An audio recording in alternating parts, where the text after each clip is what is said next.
What's up, math scholars and math haters? This is Mr. W. Today we're going to tackle question 18 in the 4th grade math questions that North Carolina released this past school year.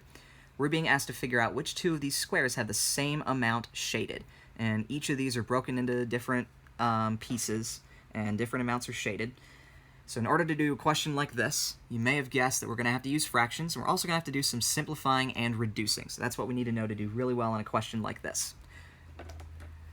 So to start with, I'm just going to go ahead and figure out what exactly the fraction form of each of these shapes is.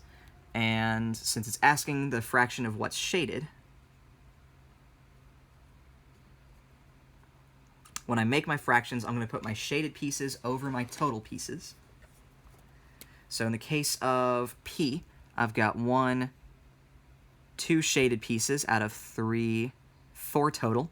In the case of Q, I have 3 shaded pieces out of 4, 5, 6, 7, 8 total. In the case of shape R, I've got 1, 2, 3 out of 4 that are shaded. And in the case of S, I have 1, 2, 3, 4, 5, 6 out of 7, 8 total pieces. So now that I have my fractions, I need to do the work of simplifying these. Now, whenever I simplify a fraction, all I'm going to look for is some number that is a factor of both my numerator and my denominator. So in the case of 2/4, that number is going to be 2. So I'm going to divide by 2 in the numerator and the denominator. 2 divided by 2 gets me 1. 4 divided by 2 gets me 2. So 2/4 is equivalent to 1/2. So half of this square is shaded, even though it was broken up into 4 pieces and we shaded 2 of them. Now I come over here to Q, and I'm looking for a number that can go into both 3 and 8. Unfortunately, no number is going to do that, so this number is this fraction is as simplified as it's going to get. For R, I'm looking for a number that can go into both 3 and 4, which, just like with shape Q, that's no number at all except 1, and 1 doesn't count. So that one's already simplified as much as it can get.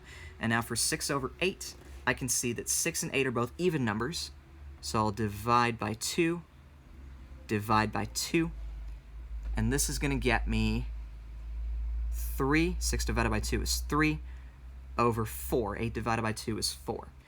So now I'm looking for the same fraction, which in this case is 3/4. So that's going to be R and S, which is answer choice D.